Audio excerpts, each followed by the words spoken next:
And so I think the U.S. right now would give Russia that. They would not let Ukraine join NATO. Mm-hmm. They would not let Ukraine join the EU, or Europe would do that. Not let Ukraine join the EU. Let Putin hold the Donbass, and everybody just kind of goes home for the end of the day. But you don't believe Ukraine will negotiate on any of those terms. It feels like Ukraine would rather be occupied than to come away from that table neutered, basically. Because I don't know. Will war not? And I don't. This is sad. I'm speaking in very wild terms. But will war? I don't want war to break their spirit. They're proud people, and like I said, I'm really on their side. But I don't think so. I want war to stop. And I'm sure after experiencing, it's only been weeks. But after experiencing a little bit of war, you'd be like, okay, maybe we should stop doing this because lives are being taken.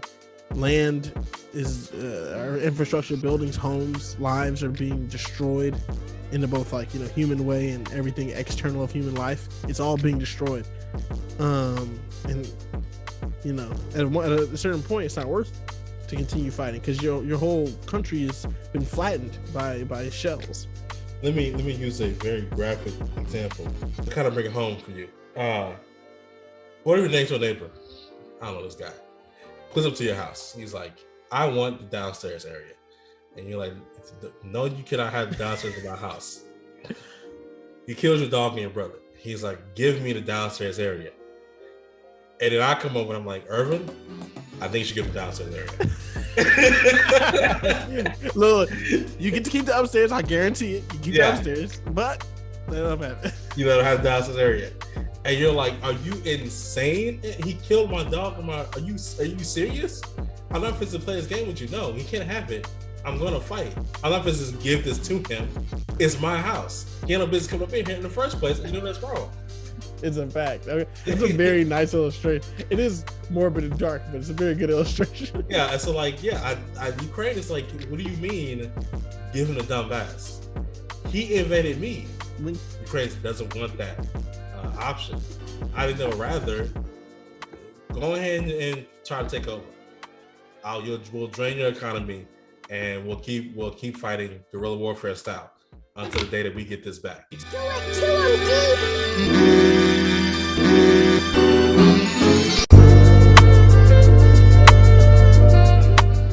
What about you on Conscious? My name is Antonious Bryant. Ervin Bryant. Shout out to DJ for making our beat. At DW made that on social media. Follow social media. That's at Kind of Woke on Instagram and Twitter. Relatively Conscious everywhere else. Like, comment, subscribe, share, retweet, and all that. Because social media is our I don't know. Is it our last refuge? Is it our first lifeline whenever it hits the fan? When the authoritarian governments want to clamp down and we want to know what's really going on? Twitter got us straight, even though that's the same place that they planned January 6th. It's just two sides of the coin. Arab Spring, it was lit. Black Lives Matter, it was lit. And now Ukraine, I'm getting all kind of crazy videos and stories off of social media. So we talking about what's next. Yeah. Where we're at now. Just a quick synopsis. I don't get too deep into it. First thing, this is the first real war in the social media era. I would feel like what happened between Israel and Gaza was kind of a lead up. What happened in Libya was a sneak peek. Arab Spring was a sneak peek, right? But Twitter and TikTok, especially, and Instagram, are video media. Like the media is meant to be video oriented, basically. Facebook is more post oriented, people talking about things. Tumblr is more post oriented. So when the Arab Spring, I think they've all shifted toward video because that's what works. Yeah, but when the Arab Spring happened in 2012, yes, it was more of a post oriented thing. I was reading people's posts about what's going on in Egypt, basically, not watching their videos. There were videos every now and then, grainy footage, basically. But this war is completely on social media. It's almost insane to me how much. I would argue that the Ukrainians, maybe I'm in the West, so I have a warped view, but the Ukrainians definitely have a monopoly on the media that we receive. Basically, you see very little of what the Russians advances the Russians have. Basically, it's all basically videos of the Ukrainians messing up the Russians, basically, or the Russians attacking civilians. Those two type of videos. Anyway, where we're at right now on the ground, the Russians invaded 2 weeks ago, I want to say, basically, a week ago. It's right all a blur. Yeah, right at the Olympics, basically. The Tuesday after the Olympics, which I called personally. I was going to wait till after the Olympics to do that. Anyway, according to the request of the Chinese president. Yes. What did he know? When did he know it? A la Nixon. But anyway, they came in. They've got pretty much control of Donbass right now. There is a strong fight going on, but they seem to have pretty much the upper hand there. They're trying to encircle Kyiv. They're trying to encircle the capital city. They have increased their attacks on civilians. But the Ukrainians are fighting hard. NATO and the rest of the West has delivered sanctions, crippling sanctions, as in Russia hasn't opened the stock market since they invaded certain type of sanctions. The ruble is basically worthless. Half a penny last time I checked. And we just stopped Russian imports of oil here in America. Doesn't really matter. We'll see what happens when Europe does it. That'll be a serious issue. But they, can they? We'll see. We'll see, because the German winter is cold. It's still going on, and they heat their homes with Russian oil. But anyway, what's next? We got the landscape now. What happens next? So there's a couple of different options, and we'll kind of go through the options and see which one's the most likely. What's the first option? Russia wins this armed conflict and occupies Ukraine in a similar way that the United States occupied Afghanistan. Yeah. So basically, Russia takes over the population centers, Donbass, the capital. The Donbass being a region that they occupied in 2014, Crimea. They just take over the rest of that. And then they take over Kyiv, the capital, and some other population centers. And then they try to hold it, basically, put in puppet government and hold it. The problem with that is that, unlike the United States, they don't have anybody support for that, right? No. So, other than sanctions stop, the sanctions just continue the entire time they hold it. And also, I think Ukraine is huge. So you have to basically, you need a huge amount of a fighting force to hold it. It's not like in Afghanistan where you had a Taliban fighting force that wasn't the entire population. So more of a subset of the population, a small subset. The problem in Afghanistan was that the greater population of Afghanistan didn't care who was in charge, basically. They preferred not to be the Taliban, but they weren't like gung-ho for to be Americans either. They were just like, can you leave me alone? Let me farm. Yeah. But in Ukraine, you're talking about a people that's vehemently, like, to their bones, the grandmas making Molotov cocktails. Yes. Against the Russians. So you got to put down uprisings over and over and over again. Basically Vietnam, but like worse. Yeah. Also, go ahead. The last thing being that the army is more trained. So like Afghanistan, you're talking about the Taliban not being a trained army. You're dealing with the actual trained army. You think with the Americans doing what we do best, apply weapons to somebody who ain't got a business having weapons. The CIA, overthrow a government? Oh, the CIA can do that. They can do that any day, all day, every day. And the last thing being that Russia already put in a puppet government before. They overthrew that and put in Zelensky's predecessor. So they've been here before, and they're willing to fight to the dying breath for that one. Yeah, just for a scale, excluding Russia, which is a continent in and of itself, reaching literally from one side of Eurasia to the other, into Europe, and then all the way onto a coast on Asia. Outside of Russia, Ukraine is the largest country in Europe, which, Europe is kind of a fake continent. I hate calling it a continent because it's not. It's just the tip of Eurasia, right? Like it's just the white part, the white neighborhood. But like with that said, it's kind of hard. Like where does even Europe start, and who's in it, and how do I compare these? And all the Europe maps blow everything up where you think Spain is like actually something, and like in size it's nothing compared. Yeah. Spain's one of the larger Iberian Peninsula, like it's pretty big. No. All these little counties is what they look like compared to Ukraine. So it's a lot to conquer, and all the stuff that you said, and the world is on Ukraine's side. So not just us. And people are literally, Ukraine being a big country, being developed, having such a rich history and culture, has been around for a long time and has Ukrainian diaspora, so to speak, across the globe. And so people from been flying in, not only the men who reside there fighting, but people from around the world coming to fight against Russia to such a degree that I've heard on multiple occasions from people unrelated to each other. I'm talking about entirely unrelated, and this is just news reports, interviews, where they would say, "Oh no, I'm not scared. Russia should be scared. They have wandered into my home, and I got something for them." And it's like a universal sentiment that like there is nothing but violence. And like Vietnam, I think is a very good example of how poorly that can go. Yeah, the Ukrainian defense minister said, "Russia, go home. Russian soldiers go home. You'll die here." Basically, and so it's the other thing I was going to say was that when Ukraine was part of the Soviet Union, Ukraine was a troubled child. They continuously had uprisings where the Soviet Union had to come in and temper them down, right? So a couple of like Tiananmen Square incidents happened in Ukraine. Chernobyl was also in Ukraine. Yeah. But several uprisings, like the beginning of the fall of the Soviet Union happens in Germany and Ukraine simultaneously. So they've never been about being under somebody's thumb, basically.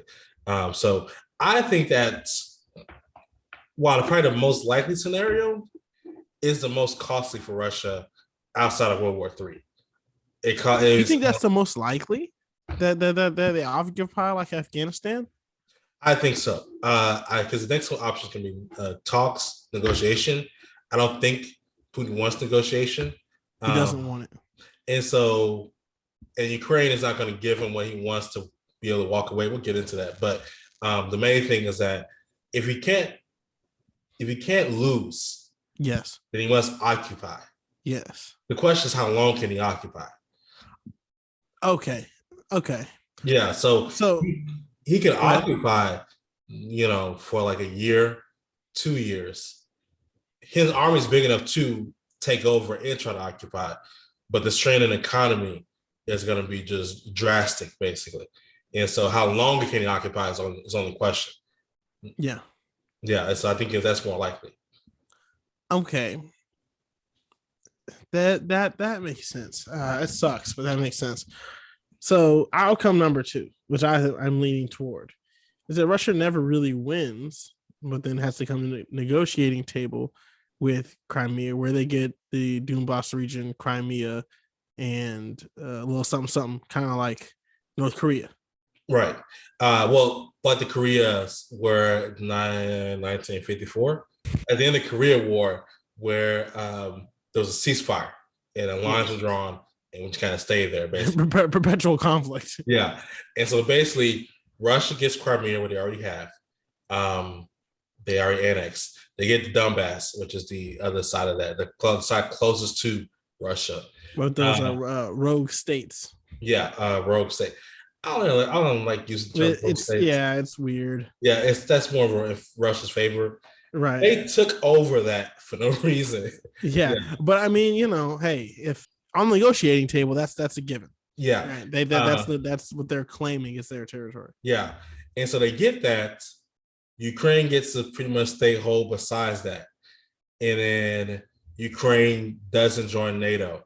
And we just kind of stay in a, cold, a medium state the rest of the time, basically. Both sides just waiting for pop off again, basically. But that allows Putin somewhat of an off ramp because he told his people it was a special military operation in the Donbass. He didn't tell them he was invading off Ukraine. A lie, I don't know. Listen, Putin be lying like a 6-year-old lies. Like, it doesn't make any sense the way he lies. Like, you didn't think they were going to know you was invading all of Ukraine? You didn't think that, like they want to find that out? The soldiers are going to tell their parents what's going on. They got TV, But he really, like, tried to tell them it's just a special operation in Donbass, But I guess if you keep that line from the Kremlin, then you can walk away with just the special operation Donbass, and Ukraine doesn't join NATO, basically, or the EU, and you just kind of stay in that perpetual state. I mean, Ukraine, the problem with that is that we had to get Ukraine to agree to that. And Ukraine is saying, I'm not going to agree to you getting any territory because you invaded. So here's why I like this. Compromise in that they both have to settle. Okay, Ukraine doesn't have the resources, doesn't have the allies, doesn't have, and when I say resources, I mean human and weapons. Now, we were supplying weapons, but you need people to use them, to man the weapons. And when you're fighting a war on your own soil, every battle is a loss because you're losing infrastructure that you built, communities, people are displaced. I mean, you can only suffer so much of that kind of loss. So they're losing there. Of course, Russia is not progressing in the way they'd like to. I don't believe they'll be able to subdue the people as they actively flee and actively fight simultaneously. They're not getting what they want. And like you said, Putin lying like a child. So he's over here talking about Nazis, and that's what he's trying to do, denazify Ukraine, to quote the man, which is insane. His argument is that Western powers have influenced Ukraine to the degree that the people are underneath this NATO thumb that he's going to liberate them out from under. That's clearly not true because everybody in Ukraine hates him, probably because of the civilian attacks. Smart move, guy. But so neither of them are going to get what they want, which is the Ukrainians getting Russia entirely up off them, and then Russia entirely conquering and validating Putin's lie. Neither of them will get that. Negotiation seems logical in that it seems like a likely end to me as opposed to occupation, because as a Putin, I got a piece of Ukraine. Say something against me and I'll put you in jail. So how about nobody hold me accountable for this, and I just go home and continue living regular Russian life. I also want to revive my economy. My oligarchs are losing money by the day. The ruble is worthless. I'm not the powerful strongman that I want to be. He can gain all that back by stopping the conflict, negotiating, winning a little bit of land that he has denazified. Woohoo. And of course, Ukraine, though they don't want to give that land up, it's a fact that they literally cannot win. They don't have to they may have to promise to not join NATO. Well, here's the problem. The issue that I have with this is that it will require the U.S. to negotiate on Ukraine's behalf. And I think Ukraine has said they don't want negotiations to go on where they are not the main party negotiating for their own future. And so I think the U.S. right now would give Russia that. They would not let Ukraine join NATO. Mm-hmm. They would not let Ukraine join the EU, or Europe would do that. Not let Ukraine join the EU. Let Putin hold the Donbass, and everybody just kind of goes home for the end of the day. But you don't believe Ukraine will negotiate on any of those terms. Those terms, and Ukraine will be against the ideal of the U.S. negotiating for them, basically. And Ukraine is like, no. When I don't know, I'm on their side, but when can you wake up and smell the coffee? And they will point to the times when we didn't allow that to happen. So Kuwait in the Gulf War, we didn't allow Iraq to hold parts of Kuwait. We didn't let Iraq dictate Kuwait's future. We let Kuwait become an independent state and decide on its own what it wants to do. Israel the same thing. We didn't let those. Okay, but we invaded Iraq though. Under threat of weapons of mass destruction. We said, well, if it must be what it must be, we'll pull up. And That was 20 years later, though. Like at the time of the ending of it, we but us we got. And then, but at that time there was no threat. You see what I'm saying? Yeah. As soon as threats of WMD came out, huge quotes, then we cracked down on it. And of course, at the time when we said that, there was no threat of WMDs. In this case, Putin has a very credible, extremely real threat of not even WMD, straight up nuclear fallout. And we got to heed that warning. We got to heed that. Yeah, it feels like Ukraine would rather be occupied than to come away from that table neutered, basically. Because I don't know. Will war not? And I don't. This is sad. I'm speaking in very wild terms. But will war? I don't want war to break their spirit. They're proud people, and like I said, I'm really on their side. But I don't think so. I want war to stop. And I'm sure after experiencing, it's only been weeks. But after experiencing a little bit of war, you'd be like, okay, maybe we should stop doing this because lives are being taken, land is our infrastructure, buildings, homes, lives are being destroyed in both human way and everything external of human life. It's all being destroyed. And at a certain point, it's not worth to continue fighting because your whole country has been flattened by shells. Let me use a very graphic example. Well, kind of bring it home for you. What if your next door neighbor, I don't know this guy, pulls up to your house. He's like, I want the downstairs area. And you're like, no, you cannot have the downstairs in my house. He kills your dog and your brother. He's like, give me the downstairs area. And then I come over and I'm like, Ervin, I think you should give him the downstairs area. Look, you get to keep the upstairs. I guarantee it. You keep the upstairs, but they don't have it. You don't have the downstairs area. And you're like, are you insane? He killed my dog. Are you serious? I'm not fit to play this game with you. No, he can't have it. I'm gonna fight. I was like, well, Ervin, he's gonna just take over the whole house. And I'll sneak around and make it a living hell for him, but he doesn't want to do that. I'm not fit to just give this to him. It's my house. He had no business coming up in here in the first place, and you know that's wrong.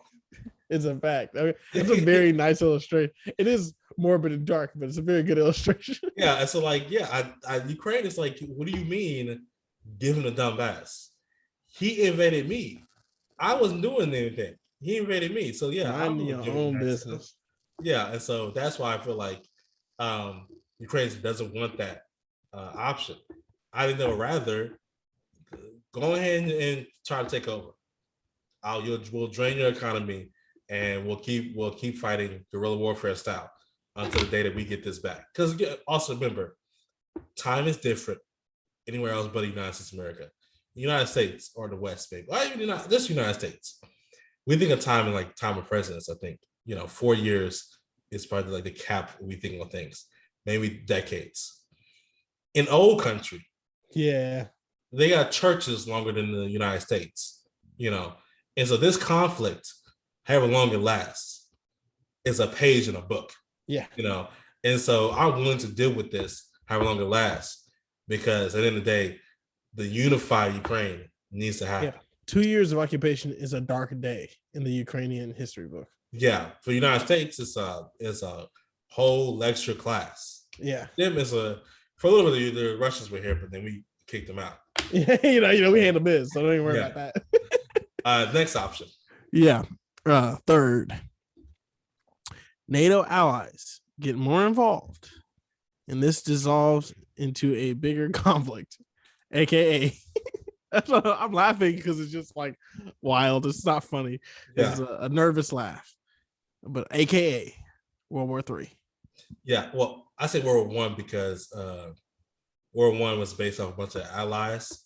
Oh, I see. Yeah, yes. It could have stopped at any point in time, and they just kept moving towards war.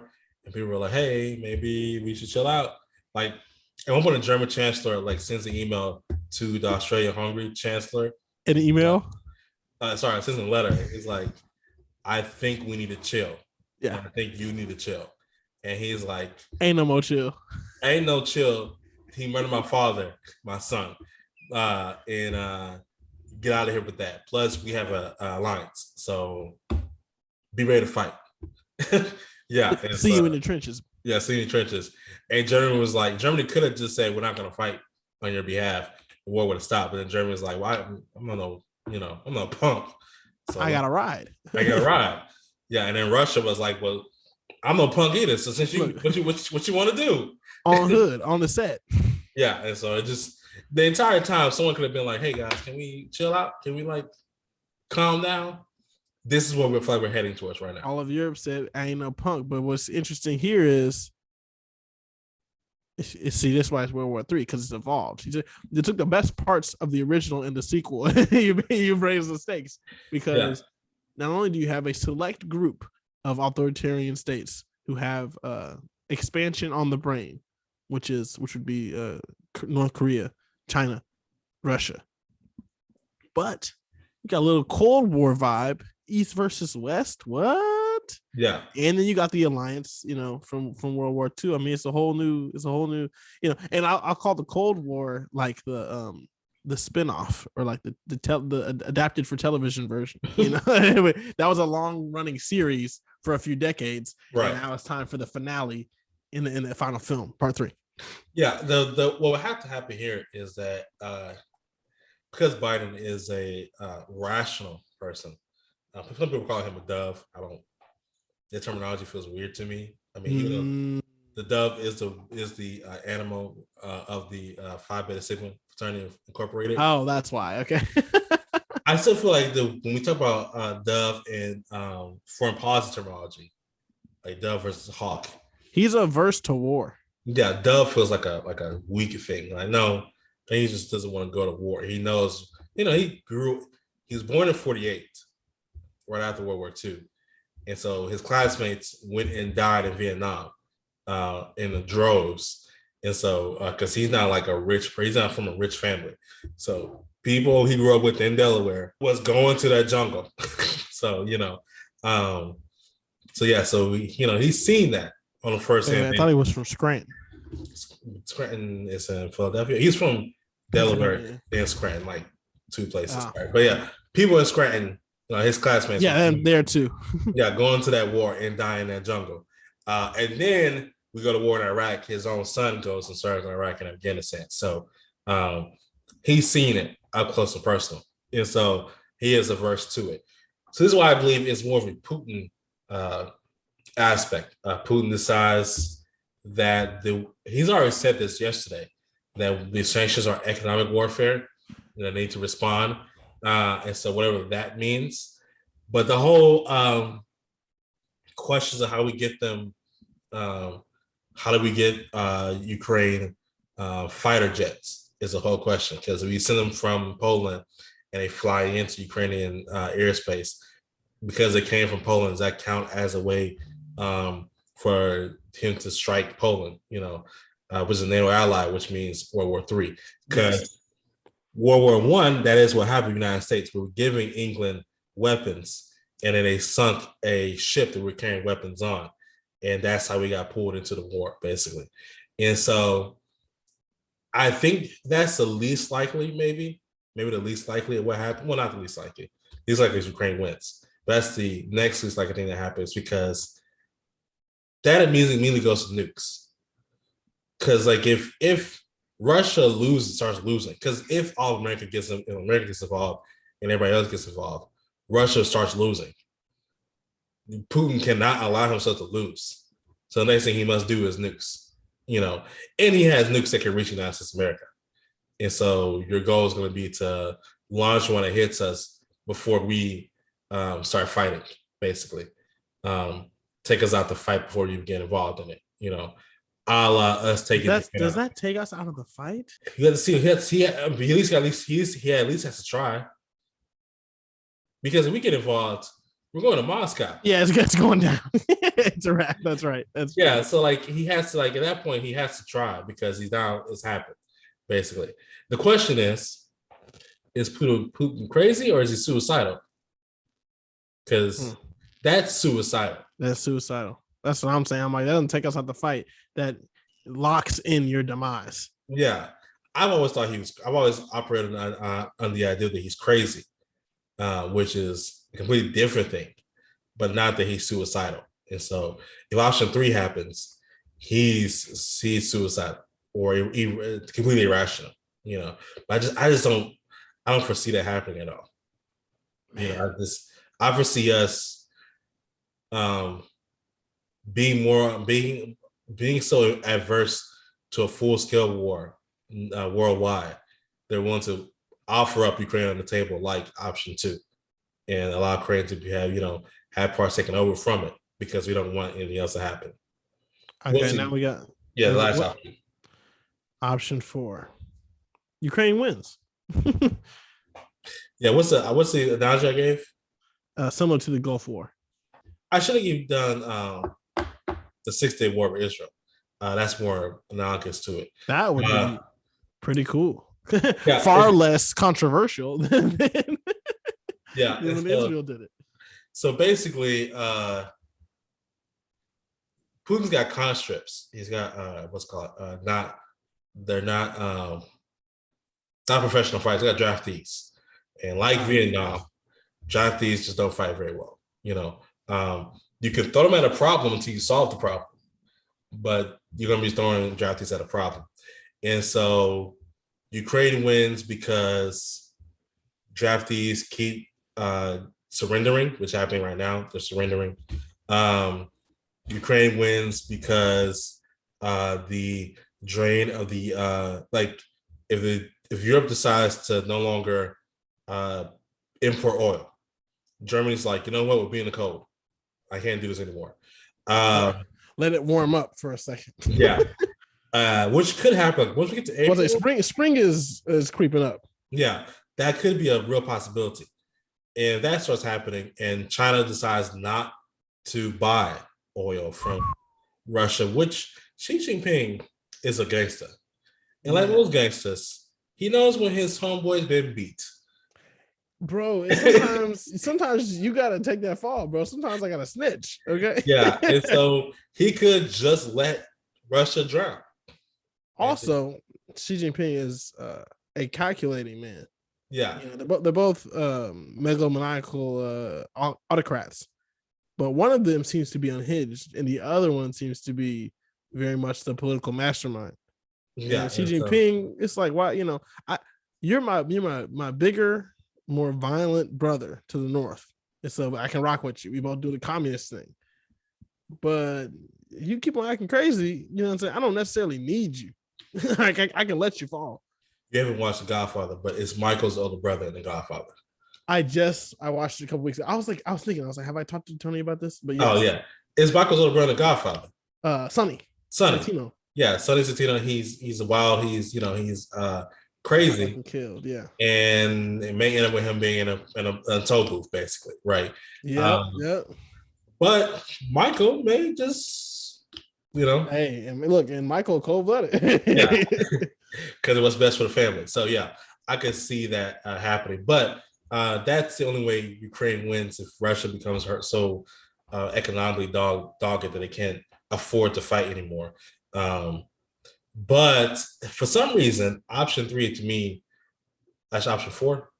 That's option 4. Yeah, Ukraine wins. Option 4 leads back to option 3. That if he sees Ukraine winning, that it's time to just go ahead. Let's go all out. So you think 4 will domino into 3? Yeah, that's what I think so. Oh, geez. Yeah, because for some reason, that's not worth it. It's worth it for him. It means him not. That's if you buy into Putin being unhinged. Yeah, then it's worth it for him to lose.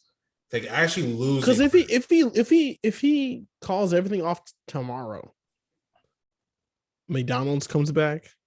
The oil flows plentifully once again. Does McDonald's come back? Does MasterCard come back? Why?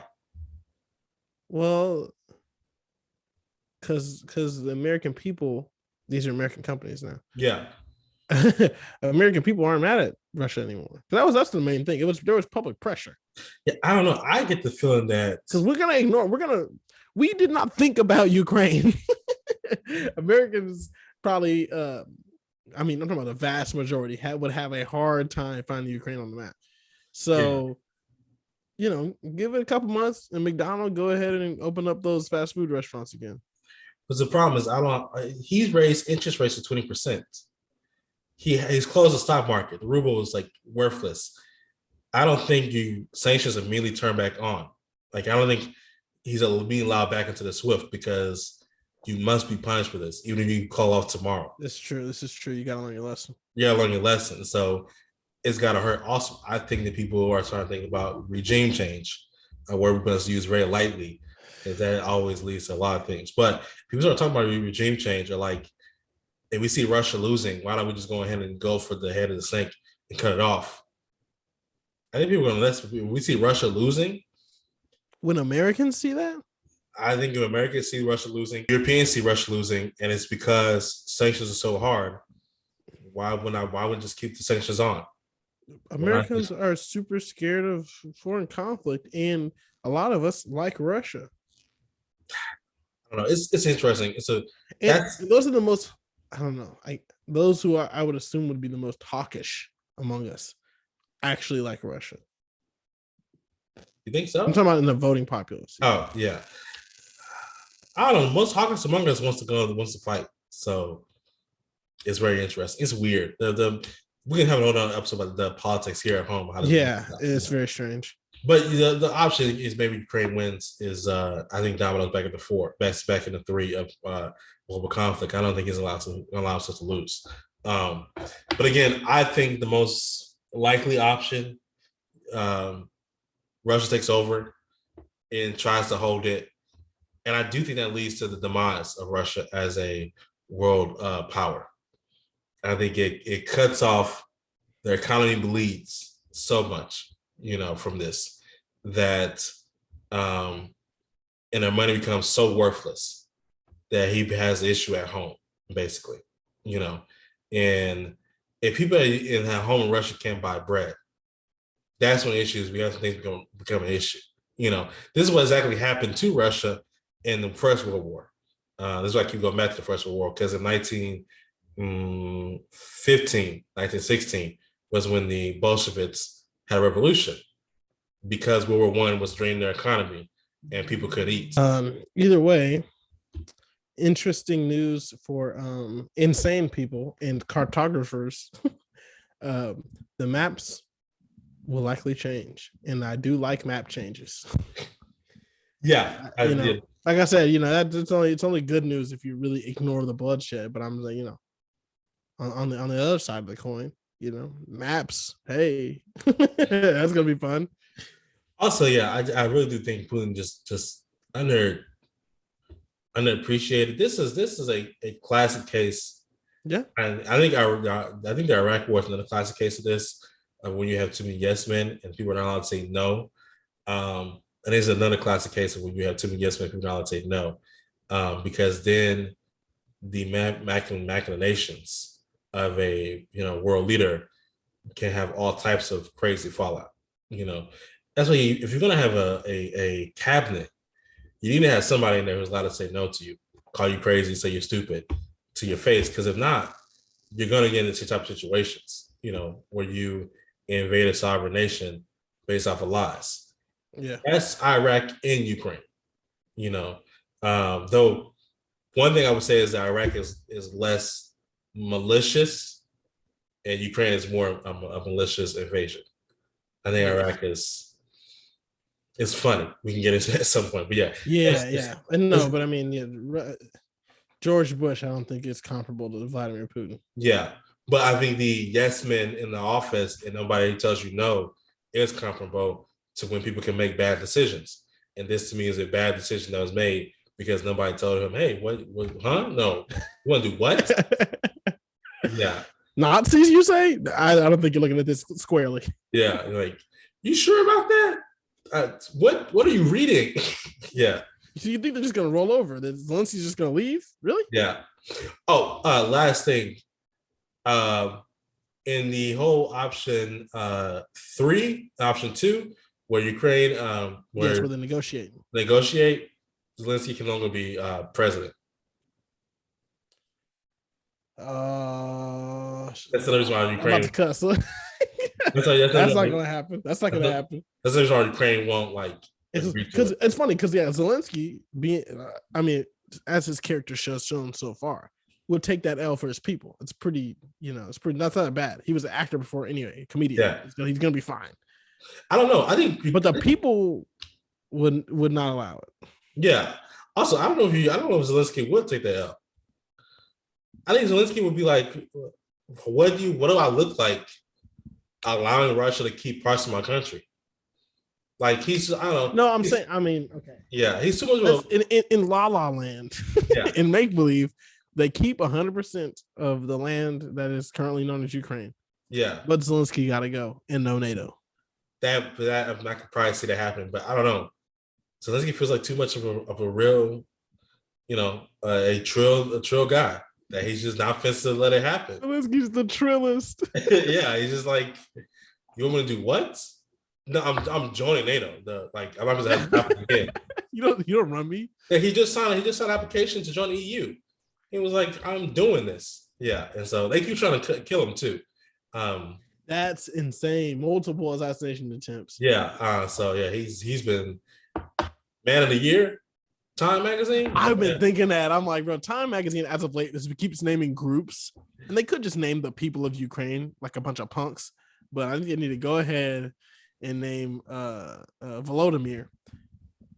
This is a for real parting note. My last piece, at least. It has been brought to my attention that we've compared this conflict to a few other conflicts that the U.S. has been involved in to varying degrees. Okay, Gulf War, Iraq Part 2, yeah. And Afghanistan. When we think about the Middle East and giving the wrong people weapons, okay, to fight off Russians. Okay, hold up. Sound familiar? Yes. And now Ukraine's government is intact, and we have a very serious interest in keeping it in the same administration. But there are known Nazis. Yeah, neo-Nazis. They're not in charge, like Vladimir says, but they do exist, and they are a militia, and they are crazy, and we have armed them to the teeth. That is a slight issue. Yes. And I'm like, wait. Did y'all? No, they're also like crazy. Like, let's be on the front lines. Crazy. It may not be much of an issue anymore.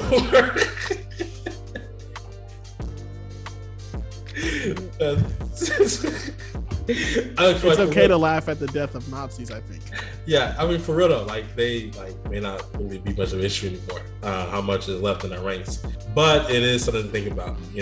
Also, a bunch of people have been like allowed to come to Ukraine to fight, and so some like senior Taliban fighters have joined because they never liked the Russians. So they're like, we get the Russian Part 2. I'm here all day. Let's go. Yeah, and so how about it do you have to be to join a war that has nothing to do with you for fun? If you don't like the Russians, the Taliban, there's a couple of things they hate. They never hate the Russians. They never hate us when they hate the Russians. They hate the Russians. Yeah. Also, you have some U.S. veterans going back over there, and I'm like, imagine the conversation that happens when like, do I know you? Weren't you in helmet? Yeah. All right. My name is Antonious Brown. Ervin Bryant. Peace. Kill it,